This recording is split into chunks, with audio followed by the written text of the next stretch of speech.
Hola, konnichiwa, bonjour, shalom. Hello, welcome to another edition of the Dream Nation podcast. I'm your host, Julia, and today on the show, I interviewed Daniele Bolelli. He's got a podcast called History on Fire. It's one of my favorite ones. He's a historian. He talks about how to live a hero's life on his show a lot. And there are a lot of characters that we talk about, like Jack Johnson, Crazy Horse, and the Pirate Queen. So lots of really interesting information is going to come up, and my podcast is all about leadership. So naturally, Danielle and I spoke about how to live a hero's life, how to deal with adversity, and we also covered how women are left out of history books a lot, and out of history as well as art history too. So that was a really interesting part of the discussion. We have no promos in front of the show today, so let's get right to it.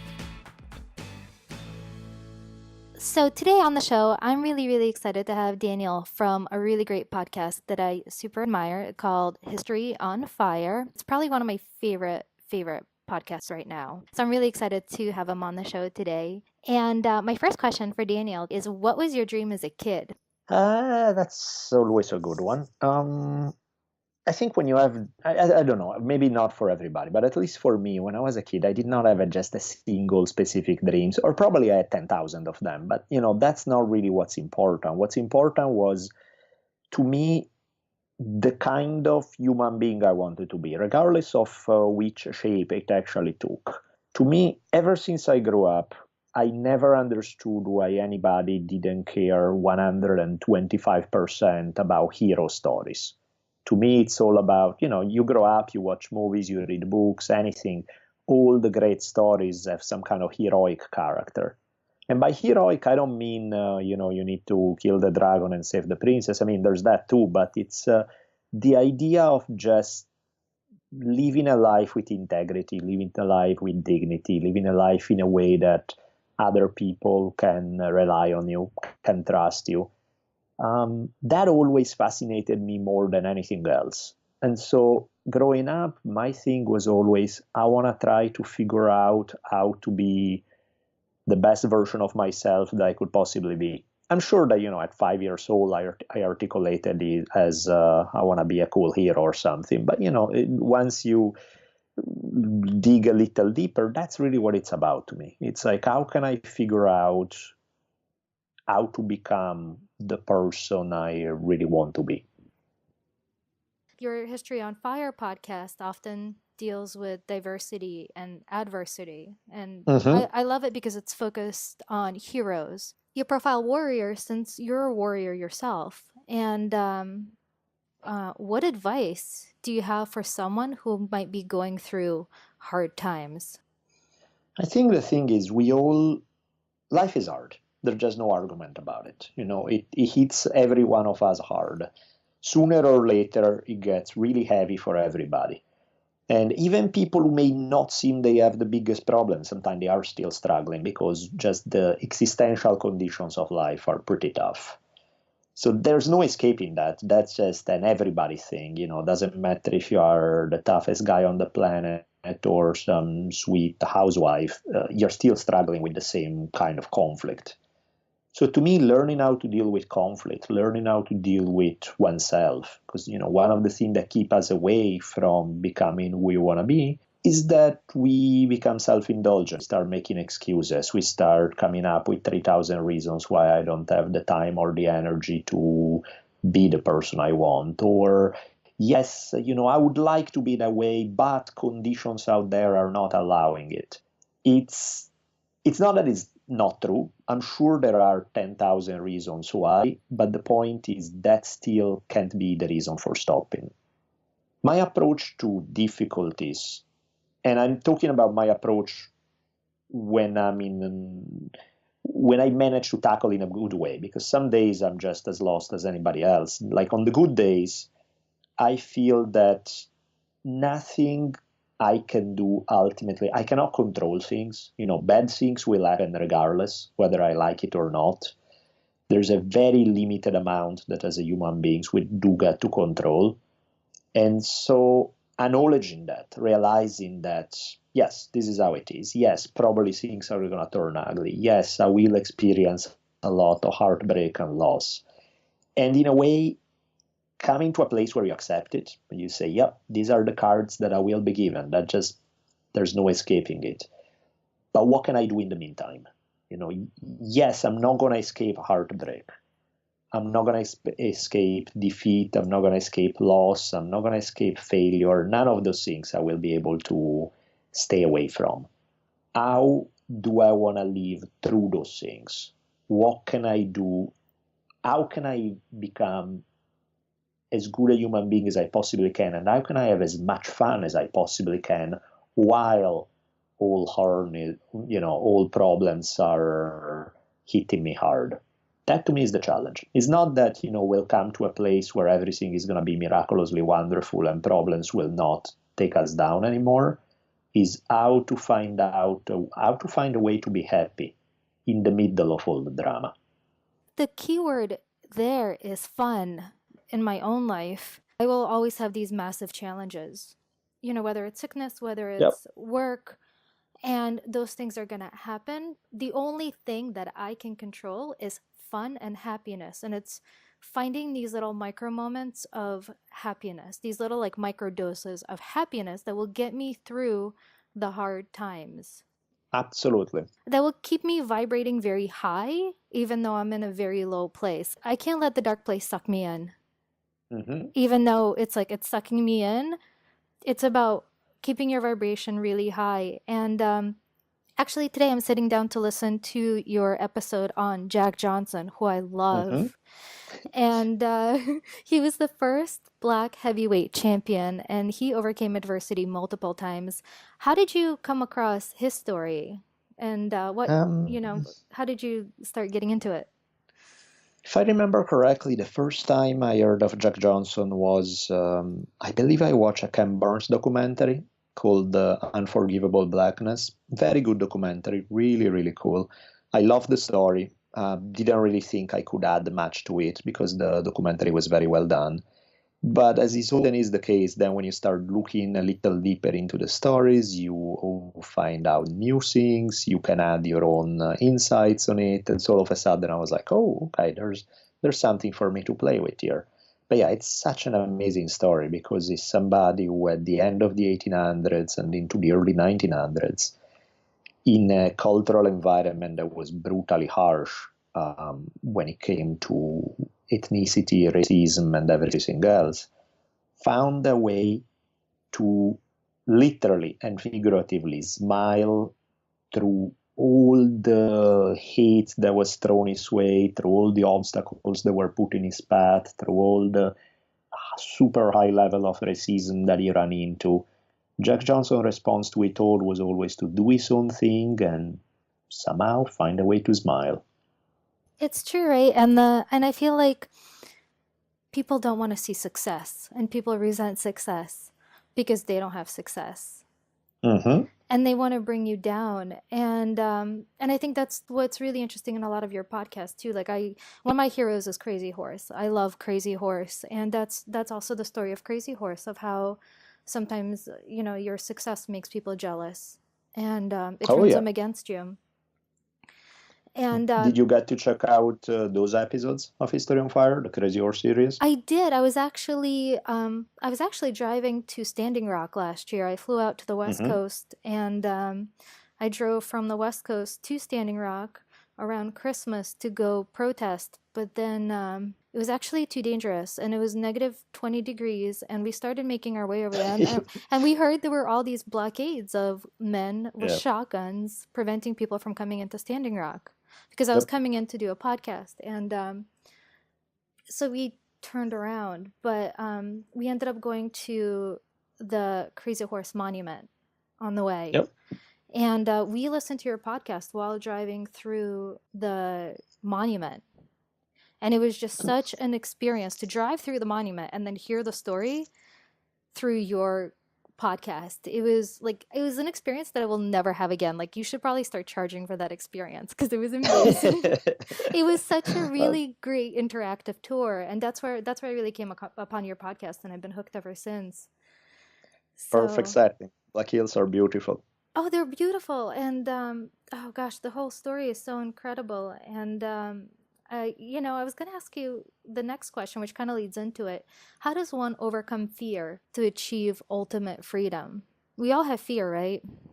Oh yeah, we of course. I'm gonna give you an answer that doesn't mean that I practice it on a regular basis because it's a lot easier said than done.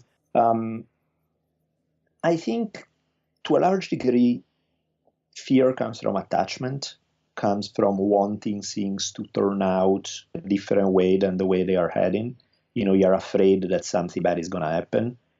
In some way, acceptance that something bad will happen and you can control it is step one to get rid of fear. Because a lot of fear is driven by we want the outcome, we want a certain outcome, and we're afraid that a different outcome will materialize. And understanding that, tough luck. There's really not a whole lot that you can do about it. But how how do I live anyway? There's the Lakota battle cry, the whole idea of today is a good day to die. Hokahey! Yeah, exactly. It's not that you enter battle with the idea, I wanna die. Nobody does. But the point is, once you enter battle, as good as a warrior one may be, you may still get killed. That's just life. That's just how it goes. So the acceptance that that may happen, and even to some degree embracing the notion of, hey, if this is the day, I'm gonna go out and make it a good day. I'm gonna go out and fight to the best of what I got until I get killed. There's something powerful there, and that to some degree to me is what get rid of fear is accepting that the worst possible outcome may become reality. Now, as I mentioned earlier, way easier said than done. When I am able to do that, yes, then fear tends to disappear. More often than not, I am not able to do that. And it's funny because the worse your life is going, the easier it is to get to that place because you feel like you don't have a whole lot to lose. So it's a little easier to come to a place of just saying, okay, here I am. It's fine. Whereas when you are having good things in life, when you are enjoying, you want those things to last forever. So it's a lot harder to be able to be fearless when life is good, as opposed to when life is tough.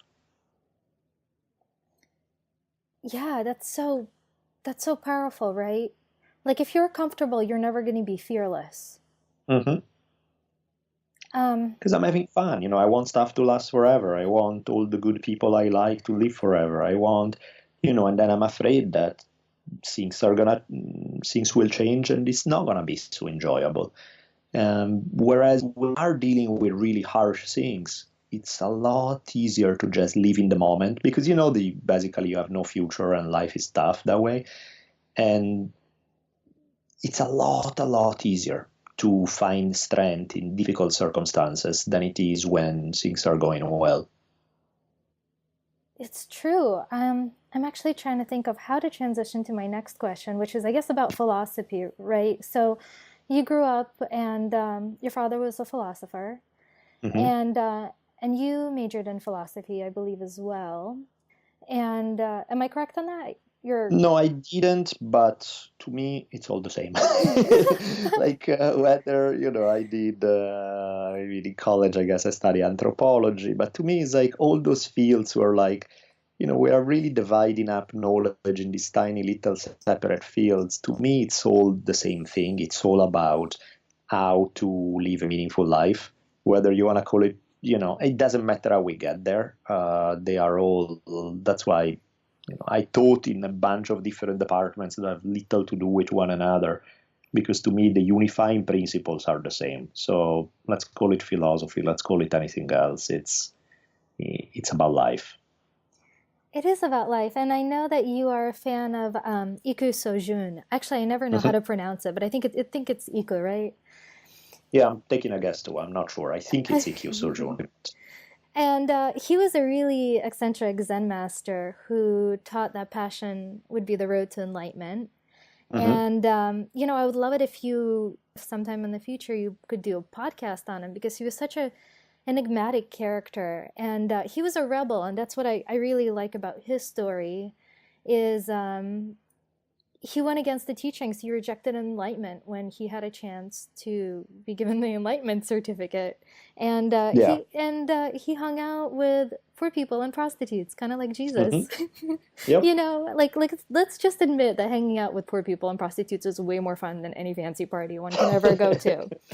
So, you know, and he was a really interesting Zen master who kind of became a vagabond, and he traveled the world, and he had a lot of female lovers, and he used that as a meditation, and he's just a really crazy cat, and I really like him a lot. And I wanted to ask you about some of the lessons that you've learned from him. Well, along the things that we were saying a little bit ago, there's a great EQ line where he says, throw me into hell and I'll find a way to enjoy it.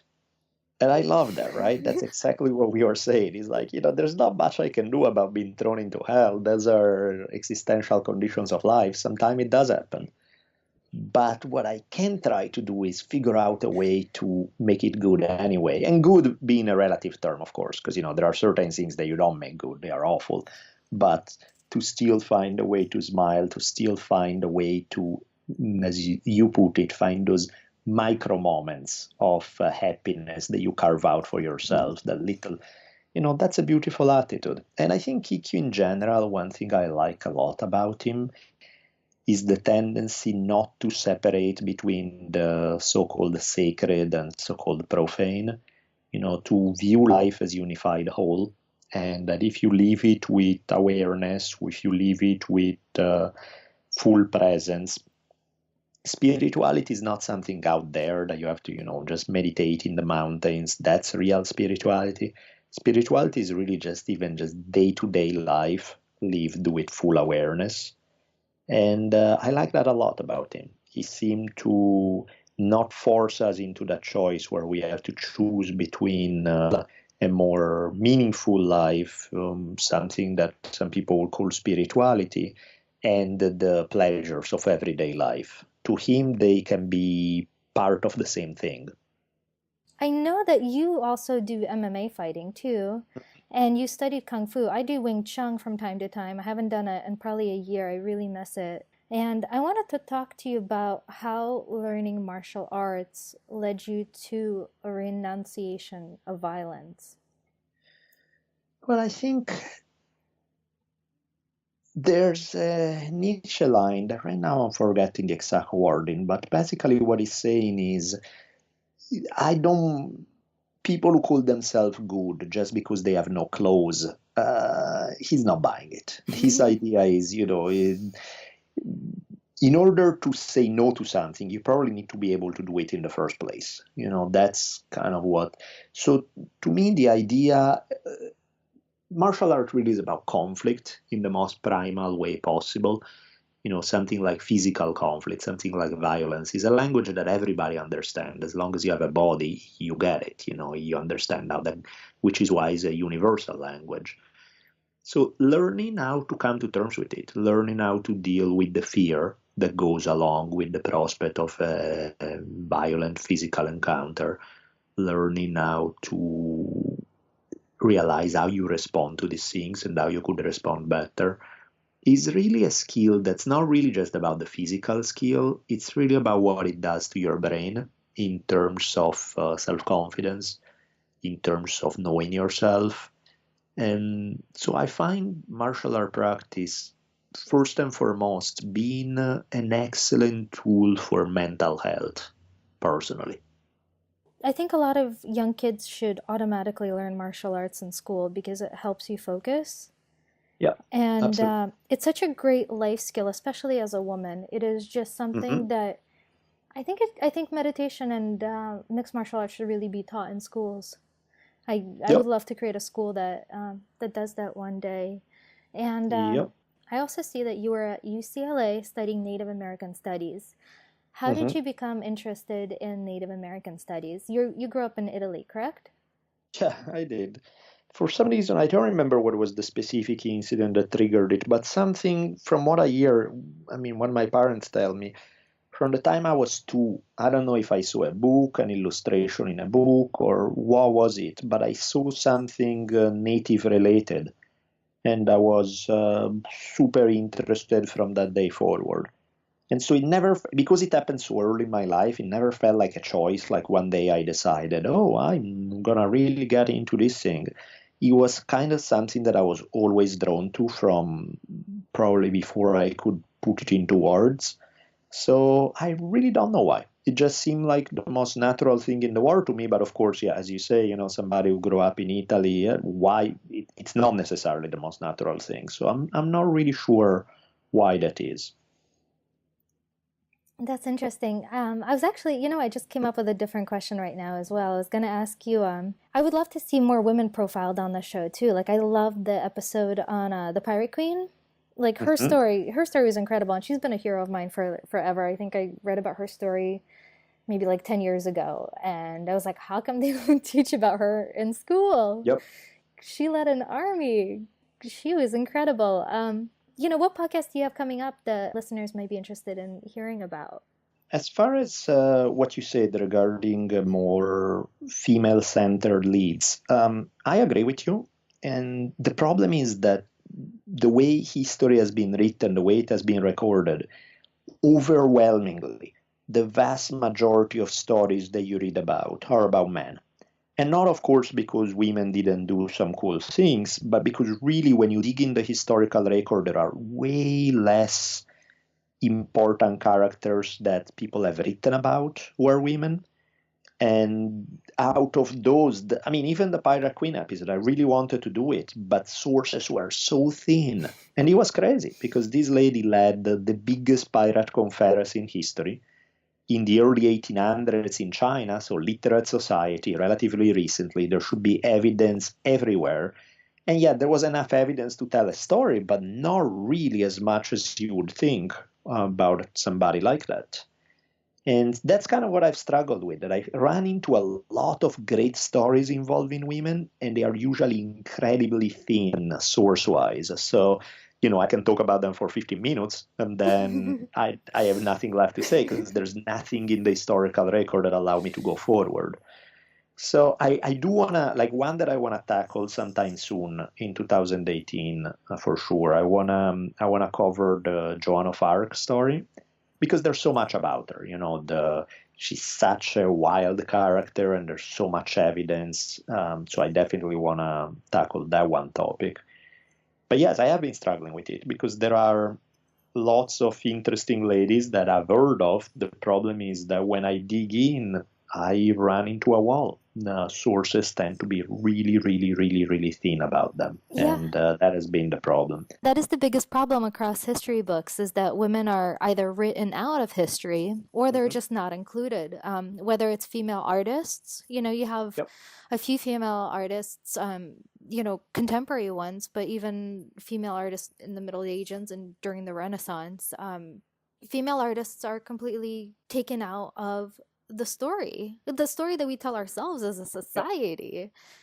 I just helped create the Hedy Lamarr Memorial in Vienna with Susan Mhm. Sarandon's production team last year. I helped them fundraise, and Hedy Lamarr has been my personal hero forever. I read about her story when I was 15 years old, and I kind of made it my life mission to tell the world about Hedy Lamarr because she worked with technology and frequency hopping, and she helped battle the Nazis.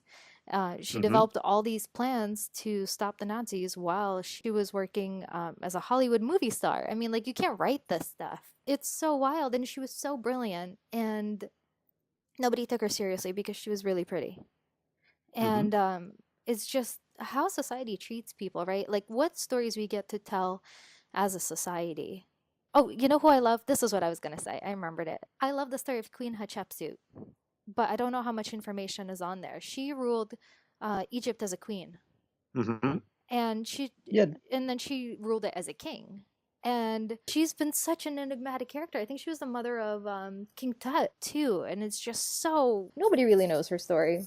and I think that's the problem, that overwhelmingly history has been history of warfare. The vast majority of books on history tend to deal with warfare. Hmm. And while there have been some women warrior who played a big role in some conflicts, percentage-wise, not as much.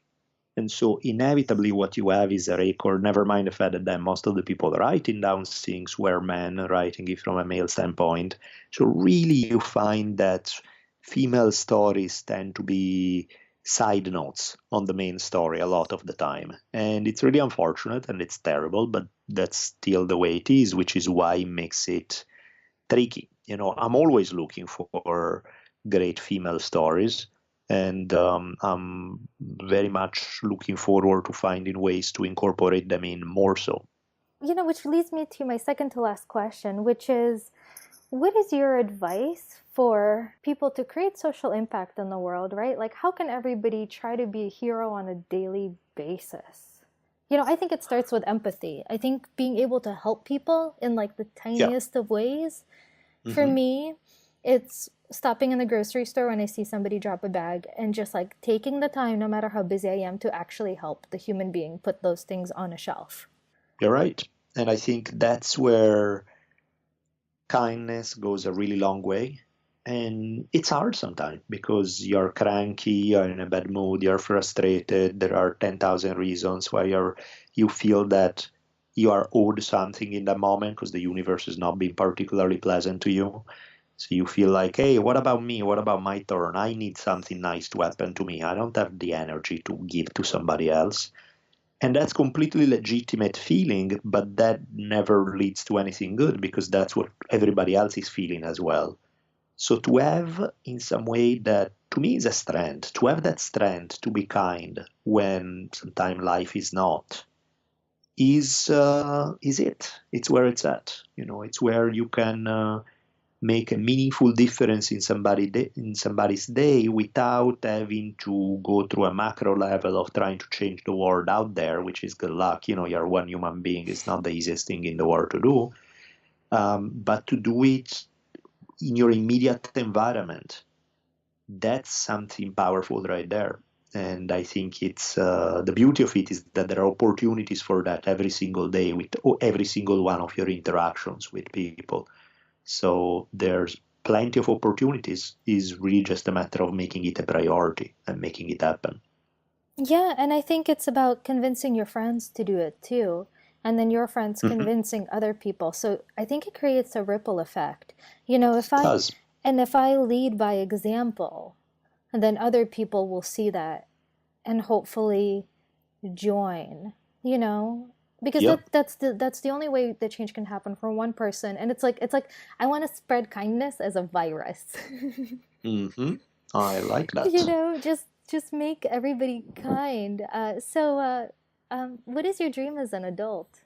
If I can add to what you're saying, I Yeah, think yes. too often when we hear kindness, people picture some soft, sweet, that's nice, but kind of like these almost weak. There's this association in people's mind that kindness equal this sweet, nice, kind of harmless, weak person. To me, kindness it goes hand in hand with ultimate strength because it takes a lot of strength to be kind in an unkind world sometimes. And so kindness is not the answer of somebody who's doesn't have the guts to do the hard stuff. Kindness to me is the answer of somebody who is exactly doing the hard stuff. Because while kindness may be its own reward, it's not necessarily easy to break away from that cycle of frustration and letting your own weaknesses take you down and making you bitter and all of that stuff. So to me, kindness is both proof of wisdom and proof of strength. Both of those things are found in kindness. That's beautiful. I have a quote that I say, and I use it all the time. I say, "Do not mistake my kindness for a weakness." Mm-hmm. And Absolutely, because that's what often it happens. Often when we think kindness is like, oh, that's sweet, soft, whatever. mhm.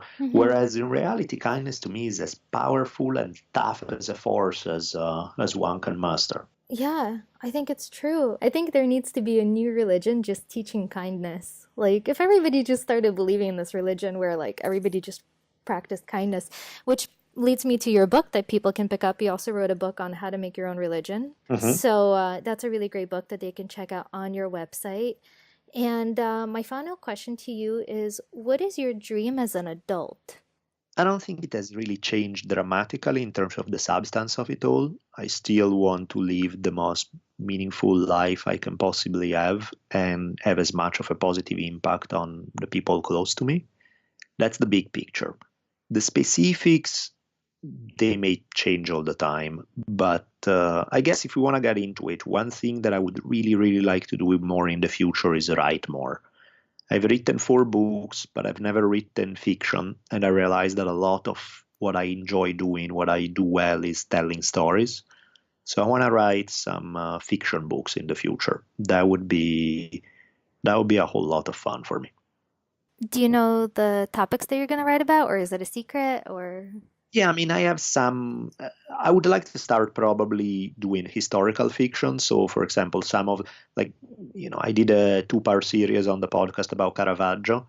I would love to have a Caravaggio historical fiction. That would be a lot of fun to me. There are 3 gazillion others that I've taken notes for, but I think that would be step one. Oh, that'd be really fun. I love Caravaggio. I love art, and art history is so fascinating as well. Talking about women written out of history books as well, especially Yep. art history. So, where can the listeners check out all your info and get in touch if they have any questions and buy books and listen to your podcast? Sure. So my name is spelled like Daniel with an E at the end, Daniele. So Daniele. My last name Bolelli, Bolelli. Again, Bolelli. The gods of Google will be good to you. So if you just type it into Google, if you type my name, all the various websites will pop up, where there's my email and Facebook and Twitter and you name it. The History on Fire podcast website and all the other good stuff. Awesome. Well, thank you so much for being on the show. I really appreciate you taking the time. I know you're really busy. And Of course. Thank you for having me. thank you. And yeah, let's change the world. Hokahey. I like that. Thanks for tuning into the show. I hope you enjoyed it. Please share on Twitter, Instagram, and Facebook at Dream Nation Love. It's not Dream Nation Podcast, it's Dream Nation Love, because I think my single mission in life is to teach people how to love a little bit more, and together we can save the world. So it's Dream Nation Love. Share it with your friends. Have a great day and go out and make the world a better place.